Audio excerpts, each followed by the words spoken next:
Tamil Senior, June 1986. Get ready. 10 seconds. 5 seconds. Start. மாண்புமிகு தலைவர் அவர்களே, கல்வி வளர்ச்சி பற்றிய கொள்கை விளக்க குறிப்பின் மீது நடைபெறும் விவாதத்தில் பங்கு கொள்வதற்கு எனக்கு தாங்கள் வாய்ப்பு கொடுத்ததற்கு முதலில் என்னுடைய நன்றியை தெரிவித்துக் கொள்கிறேன். இந்த வாய்ப்பை பயன்படுத்தி கொண்டு கல்வி வளர்ச்சியில் முக்கியமான ஒரு பணியை ஆற்றி வரும் ஆசிரியர்களுக்கு இன்றைய தினம் இருக்கும் சில குறைகளை எடுத்து சொல்வது பொருத்தமாக இருக்கும் என்று கருதுகிறேன். முதலாவதாக, பட்டதாரி ஆசிரியர்களை எதிர்நோக்கியுள்ள முக்கியமான பிரச்சனையை பற்றி ஒரு சில வார்த்தைகள் சொல்ல விரும்புகிறேன்.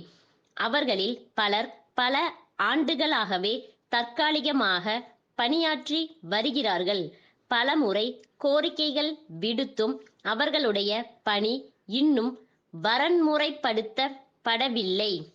என்றாவது ஒரு நாள் பணியில் நிரந்தரமாக்கப்படலாம் என்ற நம்பிக்கையில் அவர்கள் இவ்வளவு ஆண்டுகளாக இருந்து வந்திருக்கிறார்கள்.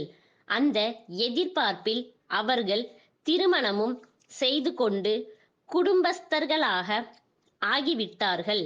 கணவன் மனைவி இருவருமே தற்காலிக ஆசிரியர்களாக இருக்கும் பல குடும்பங்களை நானே அறிவேன். தங்கள் எதிர்காலத்தை பற்றி நிச்சயமற்ற ஒரு சூழ்நிலையில் இத்தனை ஆண்டுகளாக வாழ்ந்து வந்த அவர்கள் தற்போது ஒரு விரக்தி மனப்பான்மையை பெற்றுள்ளார்கள். அவர்களை இதே நிலையில் வைத்திருக்காமல் அரசு அவர்கள் பிரச்சனையில் உடனடியாக தலையிட்டு அவர்கள் வாழ்வை மலர செய்ய வேண்டும் என்று கேட்டுக்கொள்கிறேன்.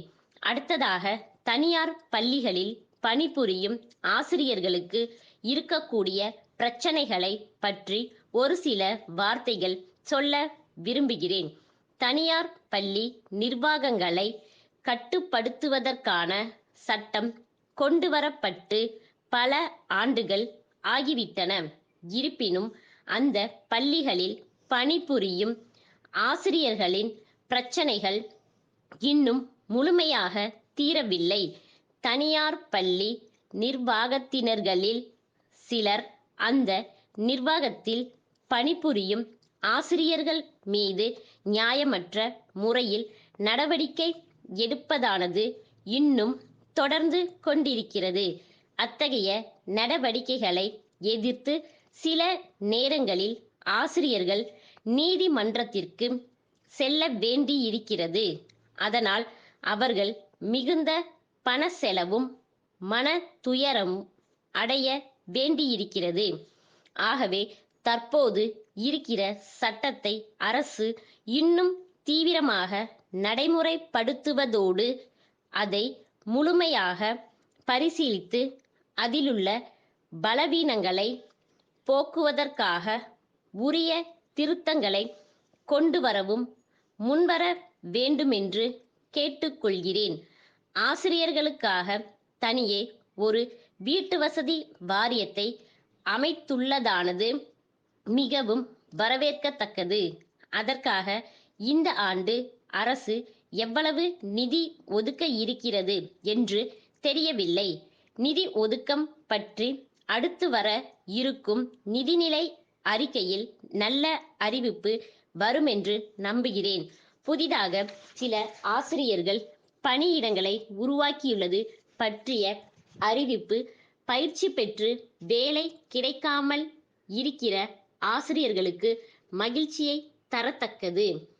சென்னை மாநகராட்சியின் தனி அதிகாரிக்கு குமரப்பன் நகர் 3வது தெருவில் வசிக்கும் கோபாலன் எழுதிய 12 செப்டம்பர் 1980 தேதியிட்ட கடிதம். ஐயா, நான் வாழும் பகுதி முன்னர் பேரூராட்சி பகுதியாக இருந்தது. சில ஆண்டுகளுக்கு முன்புதான் சென்னை மாநகராட்சியில் சேர்த்து கொள்ளப்பட்டது. மாநகராட்சியின் பழைய எல்லையை ஒட்டியே இந்த குடியிருப்பு பகுதி அமைந்துள்ளது. அண்மையில் எங்கள் குடியிருப்பை அடுத்துள்ள பகுதிகளில் நடைபாதை ஆக்கிரமிப்புகளை அகற்றும் பணி நடைபெற்றது. இது வரவேற்கத்தக்கதாக இருந்தபோதிலும் இதன் காரணமாக மற்றொரு பிரச்சனை தற்போது ஏற்பட்டுள்ளது. இந்த நடைபாதைகளில் முன்பு சில சிறு வியாபாரிகள் சிறிய கடைகளை அமைத்துக்கொண்டு காய்கறிகள், பழங்கள் போன்றவற்றை விற்று வந்தனர். அவர்களுடைய கடைகள் அகற்றப்பட்ட பின்னர் அவர்கள் எங்கள் பகுதிக்கு வந்து தெரு ஓரங்களில் வியாபாரம் செய்ய ஆரம்பித்துள்ளார்கள். எங்கள் பகுதியிலுள்ள வீதிகள் ஏற்கனவே குறுகலாக இருப்பதால் இந்த தெரு ஓர கடைகள் இடைஞ்சலை ஏற்படுத்தும். எனவே வியாபாரிகளுக்கு இங்கு ஓர் அங்காடி அமைக்க கருணையோடு பரிசீலிக்குமாறு வேண்டிக் கொள்கிறேன். தங்கள் நம்பிக்கையுள்ள ஸ்டாப்.